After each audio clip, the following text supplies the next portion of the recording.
আসসালামু আলাইকুম। সিলভাস কিচেনে সবাইকে স্বাগতম। আমি আজ রান্না করবো মুরগির মাংস। এর জন্য ভেজে নিয়েছি আলু, এরপরে গরম তেলে দিয়েছি গরম মশলা, দারচিনি, এলাচ, লবঙ্গ। এগুলোকে সুন্দর করে আমি নেড়ে নিচ্ছি। এগুলোকে নেড়ে ভেজে রাখার পরে আমি এতে দিয়ে দিয়েছি পরিমাণ মতো পেঁয়াজ কুচি। পেঁয়াজ কুচিগুলো দেওয়ার পরে এগুলোকে আমি নেড়ে নিচ্ছি। পেঁয়াজ কুচিগুলো যখন একটু বাদামি কালার হয়ে নরম হয়ে গিয়েছে, তখন এতে আমি দিয়েছি পরিমাণ মতো আদা, দিয়েছি মরিচের ফাঁকি, দিয়েছি হলুদ গুঁড়ো, দিয়েছি লবণ এবং পরিমাণ মতো ভেজে রাখা জিরা ফাঁকি এবং দিয়েছি অল্প পানি। এখন এগুলোকে আমি সুন্দরভাবে নেড়ে নিচ্ছি। নেড়ে নেওয়ার পরে এটা যখন সুন্দর করে কষানো হয়ে গেছে, তখন এগুলোর মধ্যে আমি দিয়ে দিচ্ছি ভেজে রাখা আলুর টুকরোগুলো। এরপর এগুলোকে আমি নেড়ে নিচ্ছি। নেড়ে নেওয়ার পরে এতে আমি সুন্দর করে কষিয়ে নেব। কষানোর পরে এতে আমি দিয়ে দিচ্ছি ধুয়ে রাখা মুরগির মাংস।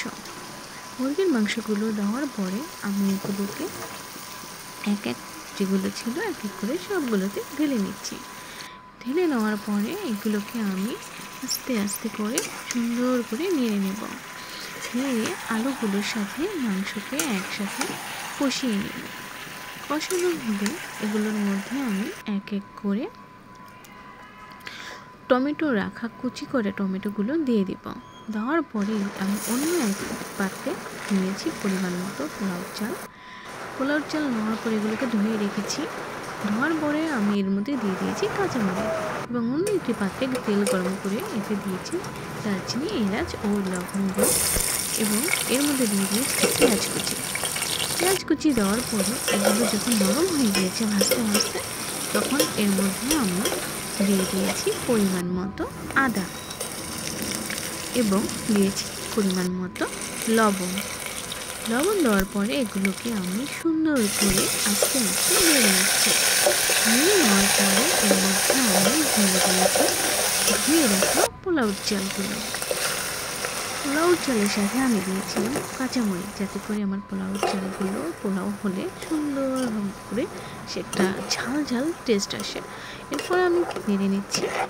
নেড়ে নেওয়ার পরে এখানে আমি সুন্দর করে ভেজে নেব। ভেজে নেওয়ার পরে এই সময় কারেন্ট চলে গিয়েছিল, যখন আমি বাকি ভিডিওটি নিতে পারিনি। দিয়েছি মটরশুঁটি, গাজর এবং দেখো দেওয়ার পরে আমার রান্না হয়ে গেছে। এবং এখানে দেখো আমার মুরগির মাংসটাও রান্না কমপ্লিট হয়ে গেছে। দেখো কত ইয়াম্মি লাগছে। এরপরে আমি দেখো প্লেটে খাবার সাজিয়েছি। এখন এটা আমি খাবো। ও দেখো আমার সালাদ ও পেঁয়াজের পাশে রয়েছে পেঁয়াজ ফুল। দেখো এখন আমি আলু দিচ্ছি, নিচ্ছি সালাদ এবং সেই সাথে আমি একটু মুরগির মাংস নিচ্ছি। খাবারটা খুব বেশি ইয়াম্মি হয়েছিল। সবাই ভালো থাকো, সুস্থ থাকো। আল্লাহ হাফেজ।